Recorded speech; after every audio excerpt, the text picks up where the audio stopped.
ধিংবৰী চাপৰি এই ধিংবৰী চাপৰিত কালি এটা অনাকাংক্ষিত ঘটনা সংঘটিত হ'ল। ইয়াত একে মাকৰ সন্তান জলিলুদ্দিন আৰু সমীৰুদ্দিন দুই ভাই ককাইক ইয়াত মথাউৰিত তেওঁলোকে মাছ মাৰিবলৈ যোৱাৰ সন্দেহ কৰি ইয়াত ফৰেষ্ট গাৰ্ডে তেওঁলোকক গুলিয়াই হত্যা কৰিলে। একদম ওচৰৰ পৰা সম্পূৰ্ণ শীতল মস্তিষ্কৰে দুজন ভাই ককাইক গুলিয়াই হত্যা কৰিছে মথাউৰিত। তেওঁলোক মথাউৰিত গৈছিল আৰু ফৰেষ্ট গাৰ্ডে ভাবিছিল তেওঁলোক মাছ মাৰিবলৈ যাব, সেইকাৰণে গুলিয়াই হত্যা কৰিলে। এতিয়া কথা হ'ল, যদি ফৰেষ্টৰ ৰৌমাৰী বিলত মাছ মাৰিবলৈ গ'লেও মাছ মাৰোঁ তাক এনেকৈ গুলিয়াই হত্যা কৰাটো ফৰেষ্ট আইনত নাই। সম্পূৰ্ণ এইটো অনৈতিকভাৱে দুজন ভাই ককাই শীতল মস্তিষ্কৰে গুলিয়াই হত্যা কৰিছে একমাত্ৰ মুছলমান হোৱাৰ কাৰণে। আমি এটা কথা লক্ষ্য কৰি আহিছোঁ, যেতিয়া অসমত কংগ্ৰেছ চৰকাৰ আছিল তেতিয়াও যধে মধে মুছলমানক গুলিয়াই হত্যা কৰিছিল। এই বেছিমাৰিত মৰাপাটৰ উচিত মূল্য বিচৰাৰ কাৰণে 4জন লোকক গুলিয়াই হত্যা কৰিছিল। বৰপেটাত NRCৰ মডেলিটিৰ যিটো ফৰ্মেট সংশোধন কৰাৰ দাবী কৰাৰ কাৰণে 4জনক গুলিয়াই হত্যা কৰিছিল। কংগ্ৰেছ চৰকাৰৰ দিনতেই গুৱাহাটীত শবে বৰাতৰ নামাজ পঢ়ি ৰাতি স্কুটাৰ লৈ ঘৰত আহি থকা যুৱকক গুলিয়াই হত্যা কৰিছিল। লক্ষীপুৰত 9জনক গুলিয়াই হত্যা কৰিছিল।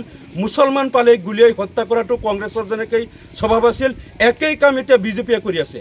বিজেপিয়ে 2016 চনত কৈছিল যে আমি পৰিৱৰ্তনৰ চৰকাৰ আনিম, আমি পৰিৱৰ্তন বিচাৰোঁ, কংগ্ৰেছৰ অপশাসন আমি অসমৰ পৰা নাইকিয়া কৰিম। কিন্তু দেখা গ'ল বিজেপি চৰকাৰ অহাৰ পিছতো একেইদৰে মুছলমানক বিনা দোষত গুলিয়াই হত্যা কৰাৰ পৰম্পৰা আৰম্ভ হৈ গ'ল। এইটো কেনেকুৱা পৰিৱৰ্তন হ'ল? যি কংগ্ৰেছে সদায় মুছলমানক গুলিয়াই হত্যা কৰিছিল, অসমত মুছলমানৰ ৰক্তৰে ৰঞ্জিত কৰিছিল, বিজেপি আহি পেলাই একেধৰণেই মুছলমানক গুলিয়াই হত্যা কৰি আছে। এইটো কেনেধৰণৰ পৰিৱৰ্তন হ'ল? আমি মুখ্যমন্ত্ৰী হিমন্ত বিশ্ব শৰ্মাক আমি এইটো অনুৰোধ জনাইছোঁ যে আপুনি কংগ্ৰেছৰ নিচিনা মুছলমানক গুলিয়াই হত্যা কৰাৰ এই পৰম্পৰা বন্ধ কৰক।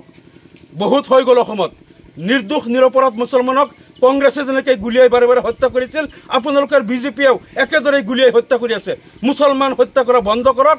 আৰু এই মোৰ লগত আছে ইয়াত যিজন জলিলুদ্দিন, তেওঁৰ ছোৱালী, দুজনী ছোৱালী আৰু এজন ল'ৰাজন তেওঁ শাৰীৰিকভাৱে বিকাৰগ্ৰস্ত, মানসিক বিকাৰগ্ৰস্ত, নাৰ্ভৰ বেমাৰত আক্ৰান্ত।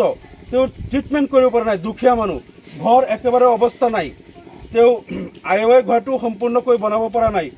আৰু ইফালে সমীৰুদ্দিনৰ কণ দুটা শিশু, এওঁলোক আজি অনাথ,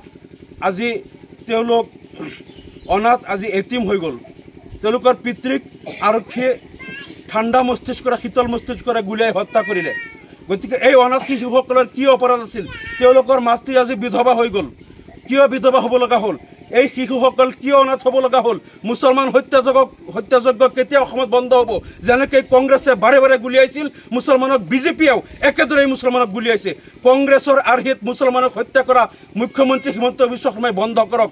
আৰু আমি দাবী কৰিছোঁ এই অনাথ শিশুসকলৰ কাৰণে 2টা পৰিয়ালক 10 লাখ টকাকৈ ক্ষতিপূৰণ অসম চৰকাৰে, মুখ্যমন্ত্ৰী হিমন্ত বিশ্ব শৰ্মাই দিব লাগিব। অন্যথা আমি কিন্তু এই বিষয়টো ৰাষ্ট্ৰসংঘৰ মজিয়ালৈকে লৈ যাবলৈ প্ৰস্তুত আছোঁ। মুছলমান নিধনযজ্ঞ বন্ধ কৰক। কংগ্ৰেছৰ এই পৰম্পৰা, মুছলমানক হত্যা কৰাৰ কংগ্ৰেছী পৰম্পৰা বিজেপিয়েও যি ৰাখিছে, বিজেপিক সকীয়াই দিছোঁ। এনেকৈ মুছলমান নিধনযজ্ঞ নচলিব, বন্ধ কৰক। আৰু 2টা পৰিয়ালক 10 লাখ টকাকৈ ক্ষতিপূৰণ দিয়ক। ধন্যবাদ।